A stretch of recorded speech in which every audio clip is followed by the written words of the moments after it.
Welcome, everyone, to Use PEPs to Leverage the Change Energies of the U.S. Retirement System. This web event is part of a special series presented by Congruent Solutions to help industry partners like you leverage change and grow your business. I'm Alan Gross with GSM Marketing. I'm very happy today to host this special event featuring Pete Swisher of Waypoint Fiduciary and Lucas Soucy of Congruent Solutions. As many of you may know, Pete's one of the retirement industry's most recognized thought leaders, and he's certainly widely regarded as one of the top experts in the country on the topic of MEPs and PEPs and the ERISA Section 316 plan administrator role. Pete literally wrote the book on fiduciary governance of retirement plans. His knowledge and experience encompass every type of group retirement plan and every fiduciary role in a retirement plan. He's unique among subject matter experts in that his expertise has been shaped and tested by more than 20 years of service as a financial advisor, a consultant, an educator, a government affairs leader, a top-producing salesperson, sales executive, and of course, as a brand builder. This year, Pete founded Waypoint Fiduciary as a think tank and consultant to industry. Lucas Soucy is Congruent Solutions Head of North America, where he leads the company's retirement services division.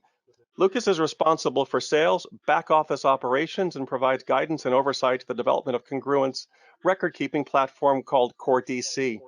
To this conversation, Lucas brings 22 years of operations and plan administration experience in consulting on process efficiencies, transition strategies, and operations optimization. Welcome you both. Thanks, Alan. Thanks, Alan.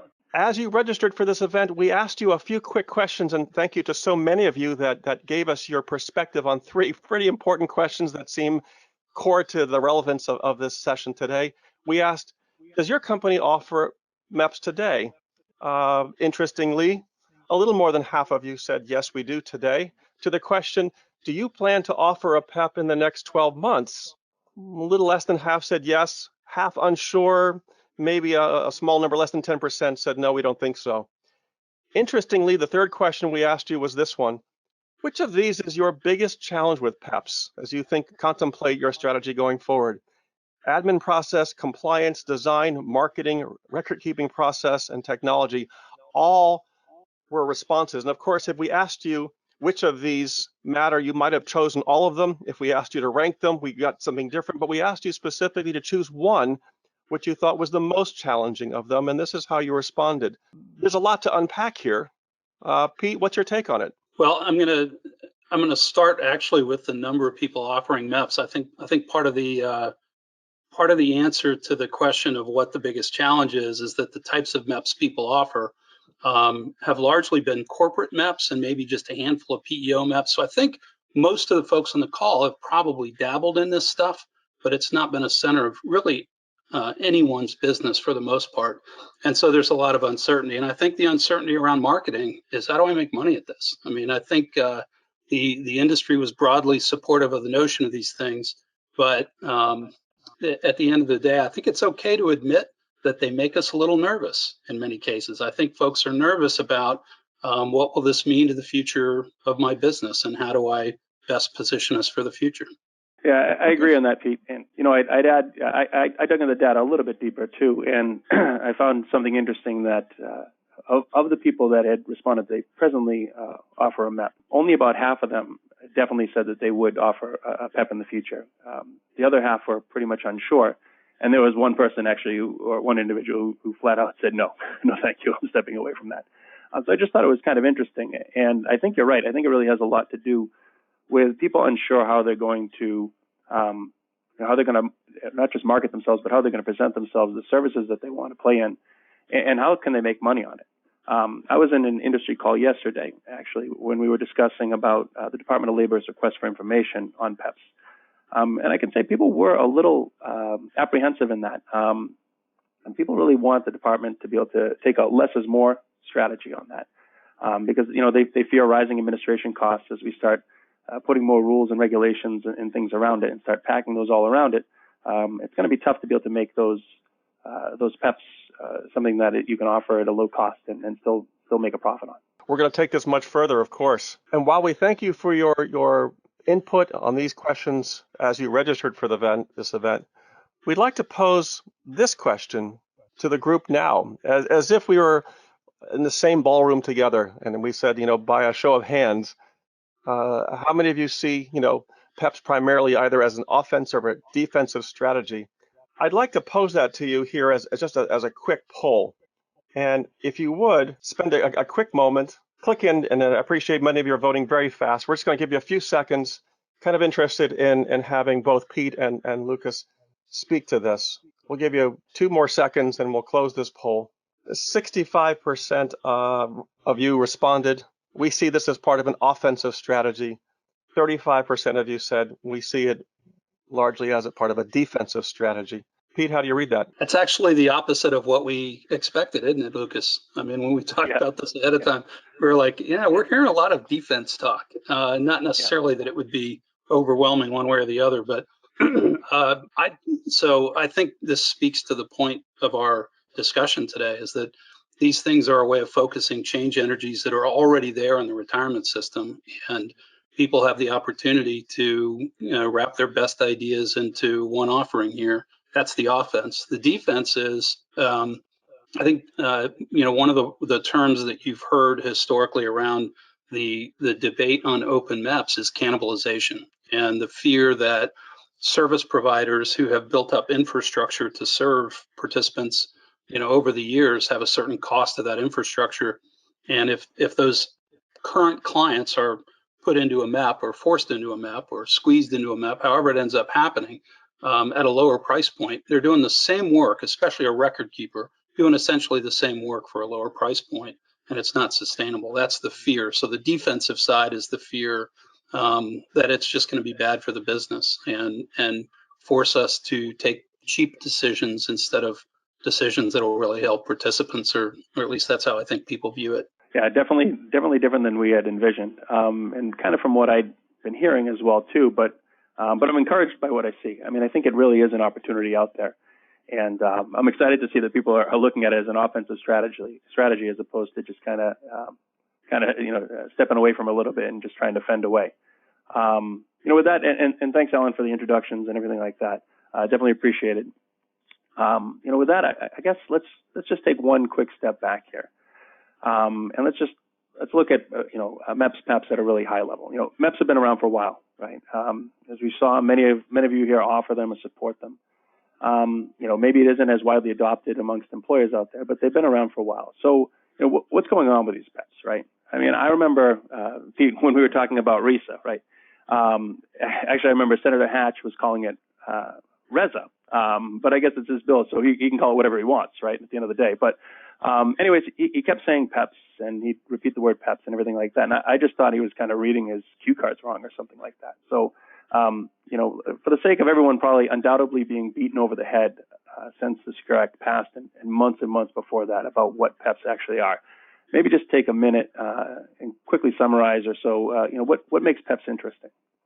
Well, so I agree. People have been clubbed over the head with some of the details. So I'm not going to go over what's a PEP, what's a MEP, all that stuff.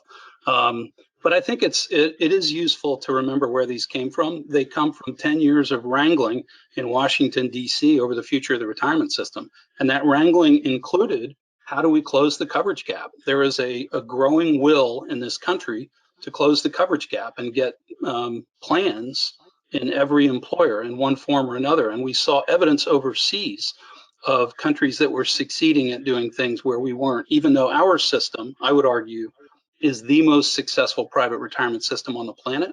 Doesn't mean we don't have things to learn. So when we look afield to places like Australia or the United Kingdom or Sweden, for example, people looked and saw, what are some things we could imitate there? And so we had these range of proposals. And the first time we saw the word PEP was actually in President Obama's 2015 budget proposal from February of that year. And it was the first introduction to this idea and some new policy ideas, but it was really part of this larger debate. And I think that some of the history of that debate is actually going to come out in the next year or so as we talk about the regulation that has to go with the legislation, which I think is now front and center. Thanks, Pete. And as I said, I was remembering mostly in RISA, but yeah, it has been around for some time in discussion. But again, today, it's really not about a discussion about PEPs in general. Today the discussion is really about leveraging PEPs to harness change energies. And we've been talking about this for a while now, Pete. And I think it's interesting that you don't see PEPs as a change energy in itself. So you've talked a couple times about the imagery of PEPs as a prism. I was wondering if you could elaborate on that a little bit for everyone. Yeah, I was thinking about this as we were getting ready. They're a pretty big change energy. All right, let me start there. It's a pretty big deal. It's obviously going to change some stuff. But the reason I say that is that the PEP is just a plan design. So what this is a new plan design, and it's going to be a plan design that's broadly available once people understand it and have a sense for how to deploy it. And assuming that the notion of diversity in the product palette wins out over time. The notion that it's okay for there to be a wide variety of service providers bringing their offerings to market as pooled plan providers and in different ways with these pooled employer plans. Assuming that wins out, everybody's going to be able to do it. So in that sense, it's not a change energy in and of itself, but it's a prism for focusing other energies in the industry. Interesting. I mean, I think you're right on. And I think it's going to bring a lot of things to bear here. I mean, I think it's really going to open up people's eyes as to what opportunities are out there and what's going on in the marketplace. We've been talking a little bit about change energies, and I think it serves justice to be able to maybe mention a couple of them, right? So whether that's something like fee compression or technology, consolidation, what do you see as the ones that really stand out as the most important ones today? Well, and I think you pretty much mentioned the real big ones. Obviously, fee compression, consolidation, and then I would add convergence, the 3 C's: compression, consolidation, convergence. And by convergence, I mean convergence of business models. So when you have a consolidating, maturing market with compressing fees, how do you grow? And the answer is you sell other stuff, you do other things, you make yourself valuable in other ways. And so we see convergence of value propositions. We see advisors looking to offer new things like managed accounts and health and welfare, and also financial planning, the individual participant level, whether introduced through a financial wellness program or however that's done, and looking for ways to, if not institutionalize those sorts of participant level services, to make them efficient. So this convergence of business lines in an effort to diversify revenue streams is obviously a big thing. But at the end of the day, the scope, the nature of how these play out, it's going to be driven by technology. It's about technology. I think we all know that. But that is by far, I think, the number one driver here is just where the technology is taking us. Yeah, I agree. I mean, as a technology provider, we certainly have had a lot of questions come up. I think the most prevalent to me is the technology surrounding payroll. Are you hearing the same thing out there? Is that kind of what you're seeing as a technology driver out there? It's funny just listening to the conversations. The payroll is everybody has a different idea about what the legal role of payroll is in a PEP. That's the part that's interesting to me in a sense. Whose job is it to make sure that the payroll is done right? And that's really the client's job. But as a prudent fiduciary, you just stand back and let them do it badly.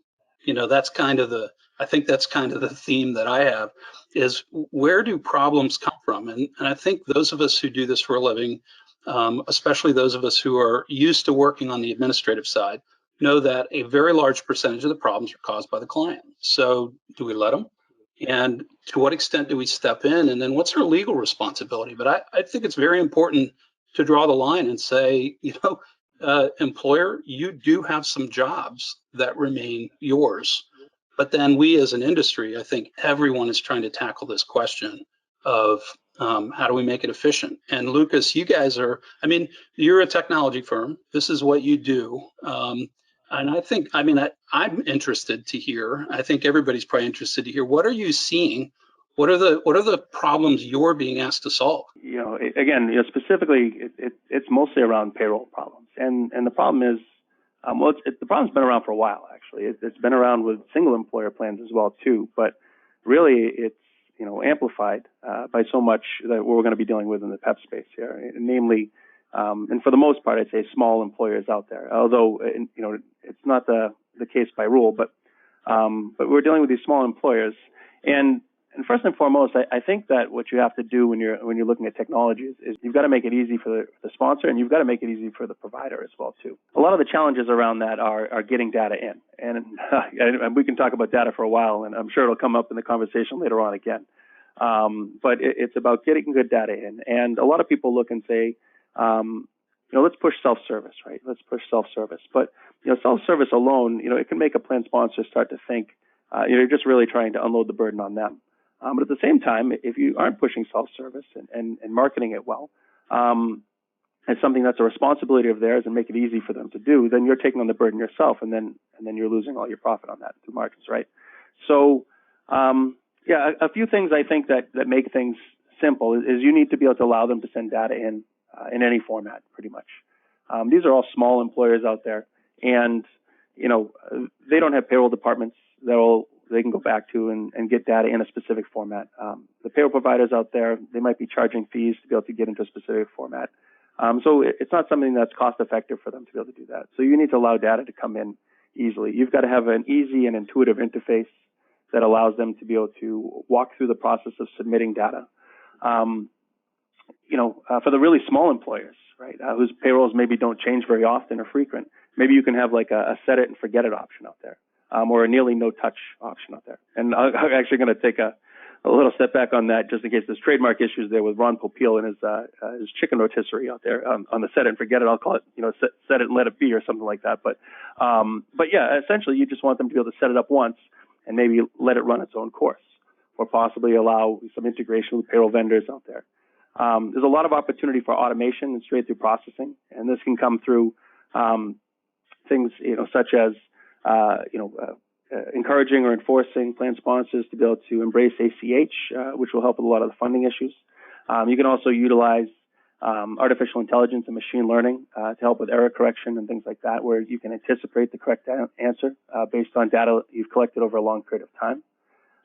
They can either propose a solution to them or maybe even auto-populate the answer for them if you're comfortable with the results. But again, everything is really going to come down to making it easy on the plan sponsors and not, just make it something that you're pushing a burden out onto them. So maybe self-service isn't the right answer. Maybe call it something like, service on demand or, enhanced data accelerator or something like that. But you've got to get buy-in from the plan sponsor to want to do this because they're going to have to, essentially. To me, there's a battle, maybe battle's the right word, certainly a struggle for any service provider to balance service, or what people perceive to be service, or the notion of white glove service, having great responsive people at the other end of the phone, having somebody show up and talk to you, balancing service against automation.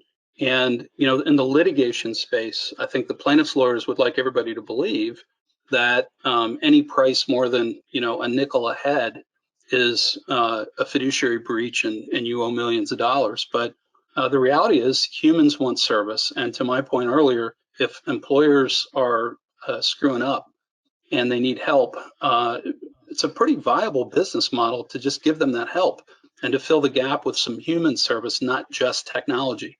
And yet on the other side of that, clearly where all the trends are taking us is toward automating as much as possible. And I had an interesting way of phrasing it from a business leader at one of the larger record keepers a couple of years ago when asked to describe the model. And the model is we basically rent our software. That the employer is the administrator in the traditional industry view of this thing. So the employer is the administrator, and they need a tool to help them administer their plan. And they need great software with great interfaces and all that in order to do that. But they do screw it up. And so, part of the challenge, I think you made the point of the set it and forget it or nearly no touch with a little trademark symbol above whatever you said about being careful about that. The counter to that is set it and forget it equals perpetuation of bad data and guaranteed errors. And errors are very, very common.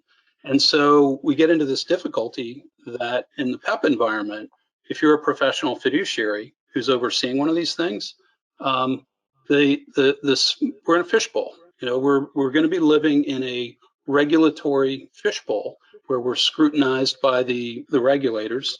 The regulators are the cats circling around, and we're the fish inside. They're looking. They're going to be looking real hard, and I don't think they'll be very sympathetic to the answer to the question, what's your process for helping make sure your employers get it right, which is not your job, right? I mean, legally, that's not your job. But what is your process, and when do you step in, and then how much labor do you have to apply? But labor just kills price. And so I think there's this, to me, this is almost the challenge of the industry, is in the real world of providing service to people who want to talk to humans at certain key points and do that really well and efficiently. How do you do that and yet also balance it against technology? And I don't have an answer, but I think that's the struggle. That's exactly what everyone is trying to strike the balance of in their product. Yeah, I mean, that's true. It's not just one technology solution that you can, you can point to and say, that's going to solve all my problems, right? Because it's not. You need to have measures in place that there is a human factor to it, that you make it easy for them to monitor and maintain. Who's in charge really of, paying attention to the payrolls are funded on time and that they're submitted timely and things like that, right? So I'd use that as an example that, it's something that has to be monitored, right? But you can make it easier for the individual responsible for monitoring that, whether it's the trustee or the PPP, that's ultimately going to have responsibility for that. And that can be through, setting up automated alerts that are proactive in nature, letting sponsors know ahead of time when they should be getting ready to submit a payroll file, setting up alerts and dashboards and things like that when it's not happening, and being able to collect all this data. In the industry, all this data really is out there. A lot of rec keepers and providers have this information. It's just having a solution that can easily harness that information, collate it in the right way that's meaningful to someone, and make it actionable, right? And I think it's that kind of technology and those tools that will really, help the individual to be able to monitor the plans and make them more efficient. So they're not, pulling through, a number of reports and things like that and trying to pull up reports. I think that, that's absolutely right. So it's not just one solution out there. It's having a few pieces that are going to help you along the way to make you a little bit more efficient without losing that control. Well, that's a killer point too. That's almost the name of the game of how to balance these things. How do you make it easy for the fiduciaries to oversee the thing? How do you use technology and efficiency and automation and AI for that matter? How do you do that in a way that makes it easy to supervise the thing? And I think that is the answer. And I think building controls into the solution is the answer. And a great contrast story of how this is evolving is knowing that payroll is a problem. What has the industry done? And the answer is we've taken steps along the way over the last decade, especially to do data integration. The early integrations were very, very large, costly, and troublesome. But I think everybody is working on that. But another solution is the employer still has to do stuff. There are manual solutions. So there are providers who have stepped in and said, you know what, I will upload your payroll for you. And that's a viable service answer to something that really needs to be solved by technology, but it raises risk issues. I know clients who have responded to the notion of I'm going to give you the password so you can upload my payroll. You're not touching my payroll, and what are the controls that we got to put in place? So I think it's interesting to hear you talking about the nature of how you're scaling this, because it really is the future. Is how do you automate it cost effectively, but then what are the controls you can put in place to make sure it's going right? Yeah. And I think this ties again well with something you said earlier too about kind of convergence of responsibilities, or we talked about maybe just very briefly in consolidation, but kind of an expansion of roles though, if you look at it too. Well, consolidation certainly is around and will continue to be around. An expansion of duties and roles where people are trying to make an opportunity for themselves out there. And just as an example, we have a client that a TPA who normally might not necessarily be a client of ours from a payroll perspective. They stepped in between the plan sponsor and the record keeper to gather the payroll information. So they're serving as a 316, and they're going through and they're collecting the data through our portal. Plan sponsor's uploading it, and we're rolling everything up into a single file and sending it on to the record keeper. And meanwhile, sending them the information that they need to be able to perform their duties as a 316, which includes monitoring payroll information that is timely and stuff like that. So it's just interesting that other players that you wouldn't normally see in this space, that they're trying to use technologies out there because it's not something you can do manually, right? They certainly could step in and say, go send it to us and we'll upload it to the record keeper for you. But that's not very cost effective. And we're seeing this expansion of roles, which I think is very interesting. And it really boils down, again, to data, right? And one interesting thing I think about this is that, there's an age-old question or battle that's going on right now about, who owns the data, right? Who has access to the data? Who can get the data? It's going to be challenging for some of these PPPs possibly to be able to step in, or 316s to step in and get this data, right? To be able to properly manage a plan. But yet it's their responsibility. So channels have to open up. And I can tell you there's a number of RIAs out there and broker-dealers, I'm sure, that would love to get their hands on this data and have been trying to get this information to make their jobs easier and to be able to offer more enhanced services to the participants and plan sponsors. But they can't get it. No one's willing to give it to them. And now we have this product coming along through the PEPs, right, that is creating a requirement or a need. And I'm interested to see how this battle goes. And I think we've kind of talked about this a little bit before, too. I think maybe it's going to start nudging to open up the door a little bit on people having mechanisms and means to be able to get access to this data. But I know that, you've been doing this for a long time, Pete, so I'm sure that you might not be as hopeful as I am, but maybe you are. I don't know. Well, I am reminded of a conversation I had with a friend who's a specialist advisor, so a large KPA, 401k plan advisor, and his comment was, "This is the same conversation we've been having for 10 years. Look at all this great stuff I'm going to do with this data. So give me your data." But they never, but nobody can get the data. And I see the conversation shifting a bit, and in certain ways. So in one way, it's shifting because of the need for a pooled plan provider to be a fiduciary, and so, hey, I need more access to data than I would otherwise need legally. It's a pretty decent argument, and so that's one evolution. But the other side of it is pretty good protections in place at record keepers with respect to cybersecurity and things like that. And does it make sense to prevent the proliferation of the data and outside sources? So there's this tension, but even beyond that, I think everybody knows that data is power, data is an asset. Nobody wants to give up data that they have to somebody else for nothing. And so there's no question that it's a battle.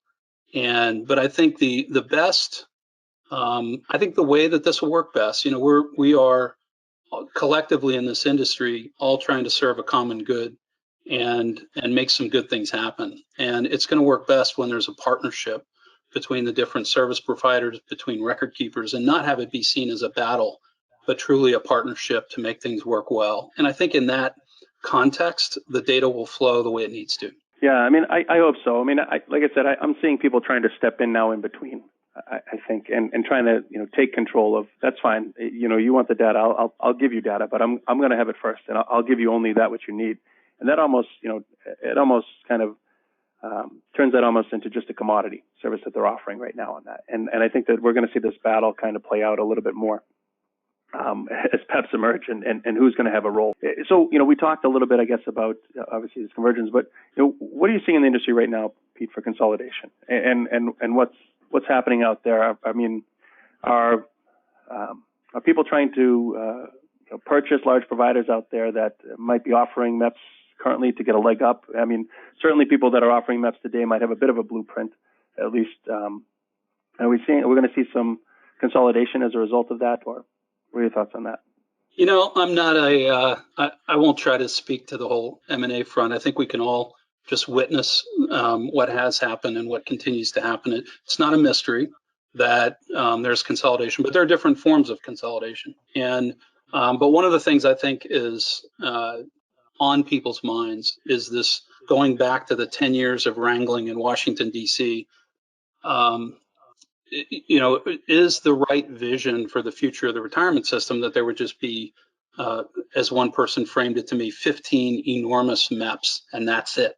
So are we going to be like Sweden?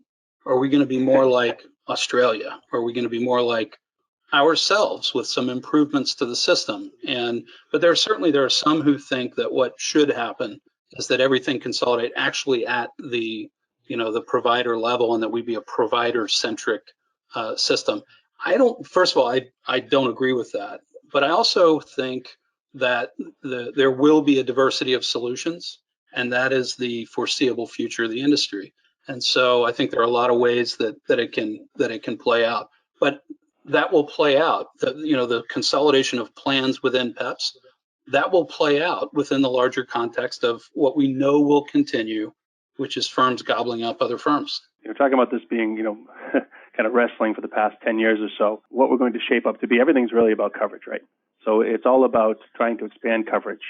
And I know we have another poll question. I don't know, Pete, if you think now is the right time to kind of jump into that, or Alan, we can ask another question about coverage. We're going to see if we catch anybody sleeping out there. To ask all of you your thoughts on the question, how much do you think PEPs will help address the coverage gap? And you have it on your screen now. Do you think that PEPs are going to make much of a difference?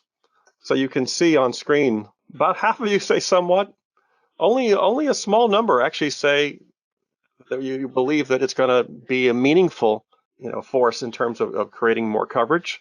And then many of you perhaps suggest not so much. But if you aggregate, 93% say either somewhat or not too much. How do you interpret that? So, I mean, not unexpected, really. And Pete, I know that you have an opinion on this as well. But I'm gonna step in. I'm gonna go sideways on this for a second here, if you don't mind. Let me be the unpopular kid at school that's telling the teacher they forgot to sign homework at the end of class, right before the bell rings. So I just want to bring up something I think that is very topical, and that's really what we're going through right now. Right, we're currently obviously undergoing an international crisis. And I really can't think of a more true-to-life topic than COVID right now as it relates to coverage, right? That's whether it's the current scenario where it's crippling small employers and massive unemployment today, or maybe if things level out and then in 2022, maybe COVID-20 rears its head or something like that. And by the way, I'm not a Mayan seer from 2600 BC, so this isn't a prediction. Don't go out and start buying toilet paper, right? But I mean, I think the fact of the matter is that we need to look at this, current day event that's happening. And is this something that's going to take away or completely disrupt what we're trying to accomplish from the coverage gap closure? Or does it offer an opportunity for us as an industry to take control and step up? So how do you see this affecting coverage today? And then, Pete, your overall thoughts, I guess, on how the respondents were in the poll. I like the way you frame that, an opportunity for us to take control and step up, because that's certainly what I would like it to be, and I think what most of us would like it to be. There's this two-sided coin here of PEPs and MEPs of are they in fact just a roll-up mechanism? Are they just a new plan design that will be a different way of doing the business that we do today, or will it meaningfully affect the coverage gap? So one way to look at that is, what are the projections? And EBRI, the Employee Benefit Research Institute, or Employee Benefits Research Institute, did a study, and it's actually a study they've done over time, but they looked at the question, what do you think the uptake will be? And they assigned a range, and their range was really just a guess. But they actually were assigning a number that you could extrapolate to over half of all small plans in a 7-year period or something would end up in a PEP versus some other structure, especially if they started as a startup. And they projected, as a base case scenario, a pretty high adoption rate for very small employers in a PEP or an open MEP. And that might be right or wrong, but this much I know from clients today who are working on solutions, is that there are people who are keenly interested in closing the coverage gap as a business. Yes, to do the right thing and to help the small business and to close the coverage gap and make sure people have plans, but to do it as a way that makes money and solves and fills a business need as well. So there are people actively working on that problem. They're going to succeed. Over time, I think we can say they're going to succeed. So I think that to a degree, the question is, what is the structure that is ideal for us, for a micro employer, for a startup plan, and how do we get it to the most number of people? To the degree a 401k is the right structure, and it's not for many small employers. A simple IRA is better. A SEP IRA is better for some small employers.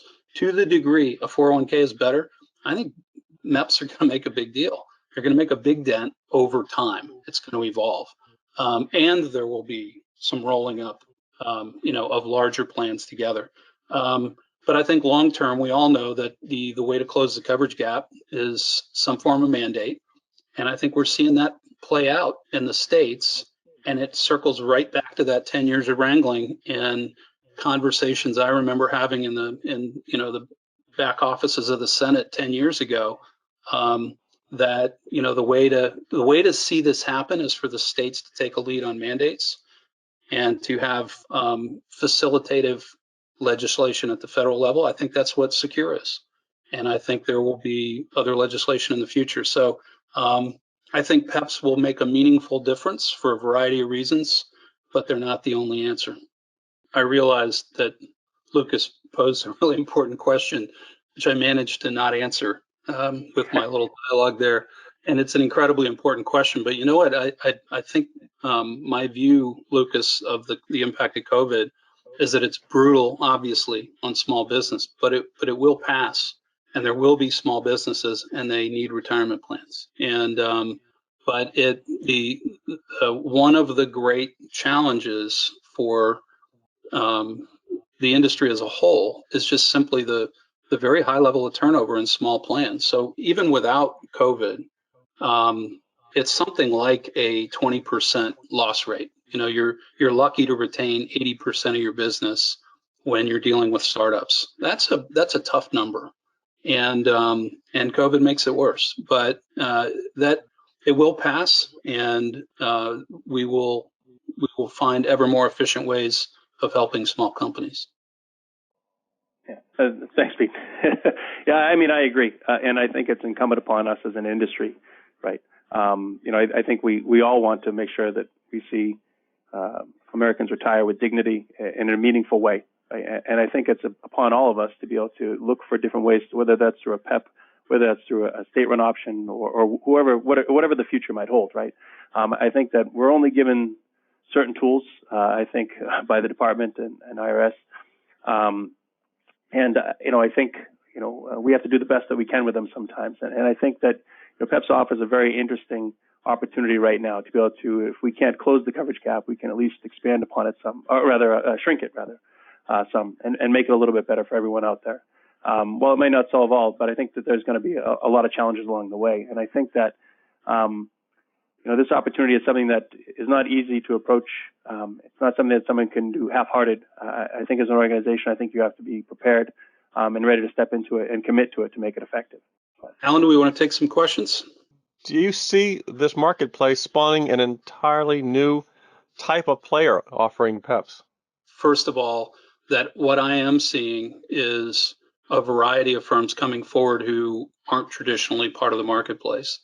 And but I would put them really under the heading of technology firms. So I think the growth of technology firms trying to solve this problem is a big part of it. One of the questions I get a lot is, when does Amazon get in our business? I have a buddy at a technology firm. Amazon's in everybody's business now, but they might. That might be part of the future. But I think that the technology firms that are emerging, that's clearly the focus of the industry, and it really has nothing to do with PEPs. It's just PEPs are going to focus that. Yeah, I'd agree, and I think it offers a lot of opportunity out there for players who might have been in a different space already, right? To be able to, as we talked about before, people to be able to seize on opportunities out there that they might not otherwise, and it's going to give different avenues of business out there. So if you think about the 316 out there that might be intercepting the payroll data ahead of time, well, maybe they develop a better relationship with the RIAs, with broker dealers and things like that, and they're serving as sort of a data distributor, provided the plan sponsor allows for it. But there could be all kinds of things that spin off from this, I think, even for existing players, let alone new ones. Next question. American Retirement Association, ARA, pushed hard for PEPs and MEPs along with the rest of the Secure Act provisions. What do you know about what their vision was for how the industry would look like once this was enacted? Well, part of my background was I was the first chair of the Government Affairs Committee for NAPA and one of the the original leadership council, and so was grateful to be asked to participate in that whole thing, and that brought advisors into the fold with the technicians, with the actuaries and the TPAs, the record keepers, and I think that the summary is everyone was supporting Secure, but you couldn't not support Secure. So everybody was in Washington saying, hey, we're rah, rah, rah, let's go RISA, let's go Secure, let's go open MEPs. But everybody had some concerns. Everybody who had an existing business model had some concerns because technology firms like Congruent are emerging as a force and changing the marketplace. And what the fear then, how does that accelerate? So I think it's fair to say that the ARA community looked at this and said, this is a good thing, we support it, but that doesn't mean we don't have concerns about it. And so, but as to the question of where does it emerge, I think it emerged. I love the expression, let 1,000 flowers bloom. I got it from Michael Krebs, who was in the Senate the same time I was just starting out on this journey, working as a staffer, and he's an attorney, but let 1,000 flowers bloom. Let there be a diversity of solutions. And I think that is ARA's vision. There should be a level playing field. There should be a diversity of solutions. There should be regulation and guidance that supports that. I would agree. I think, especially with your last statement, and I think having that diversity and, truth be told, having that competition out there, I think is what is going to spawn creativity and is going to keep people pushing to make this successful, right? And make this a better experience for all. So, yeah. A couple more questions. Will many providers be ready for 1/1 with January 1 with PEPs? Yeah, many is a very relative term. So interpret it as you will. Yeah, I think that there are some measures certainly that have to be put in place. We're hearing a lot of people talking about this now, being proactive. Some people have been talking about this for a while. There's requests for information certainly out there for solutions to be able to make it easier from a technology perspective. So I think people are aligning themselves. People that are serious about getting into this. And I don't want to single out the people that maybe surveyed at the beginning, but I think the ones that were sure that they wanted to get into it, I think that those people are aligning themselves, and hopefully we'll be ready. There's still a lot of unanswered questions right out there too, and there's a lot of things that haven't been fully qualified yet. But I think those individuals, if are trying to make the strides to get there. Again, I look back to the first poll that we did, whether it's offensive or defensive. So my answer to this might have been a little different at the beginning if we hadn't done that poll, or it might have been a little different altogether. But the fact that people are looking at this offensively too, I think is encouraging to see, and I think I'd certainly see more people ready than I would have expected. So, Pete. I'll just add, there will be rolling implementations. So unless the regulators put a slowdown on us that forces us to not be ready by 1/1, there will be some players ready on January 1st. But then you'll see a rolling implementation. And I think the firms who really are hoping for additional guidance as part of the RFI process or other processes are going to wait longer. But some are going to be ready. I think we'll see a phased implementation. Yeah, and let's not rule anything out this year, Pete. I mean, it is 2020, right? I mean, we could get to 12/31 and somehow magically there's a 12/32, right? I mean, I don't know, but yeah, so anything is possible, right? So in Boston, maybe. Gentlemen, one final question. Will the enhanced new plan startup credits slow the adoption of PEPs? Could an employer adopting in take advantage of these credits in any way? Yes, they can take advantage of the credit. I believe, if anything, that would make the PEP even more attractive. And I think part of what, if you're thinking of doing a PEP, you've probably already figured this out, incorporate into your sales presentations those numbers. Put the credit on the proposal. That's a very good question, actually, and interesting. That was something that we talked about, seeing if we could incorporate in some way some other features in the Secure Act that may or may not influence the PEPs as well, too. Obviously, PEPs being first and foremost, but yeah, I think the adopting employer credit is certainly one that plays a significant factor in the adoption of plans. And as Pete said, this can address the marketing question up front, right? About making it kind of a no-brainer, if you will, for the plan sponsors to join. We could make it almost a little to no upfront costs and try and build in fees some other way. So, good question. Thank you. And if you'd like help on your MEP and PEP strategy, you can reach Pete Swisher and the team at Waypoint Fiduciary. And if you would like help on technology and processes that make MEPs and PEPs work, certainly please reach out to Lucas Soucy and the Congruent Solutions team. And I want to thank you all for joining us. Pete Swisher, Waypoint Fiduciary, Lucas Soucy, Congruent Solutions. Thank you so much for a spirited and an informative session. We look forward to the next one. Thank you all for joining us for this special series by Congruent. We look forward to spending time with you on the next one. Thank you, Alan. Appreciate it. Thanks, and thanks, Pete, for joining me. This has been a lot of fun. Thank you so much. You bet.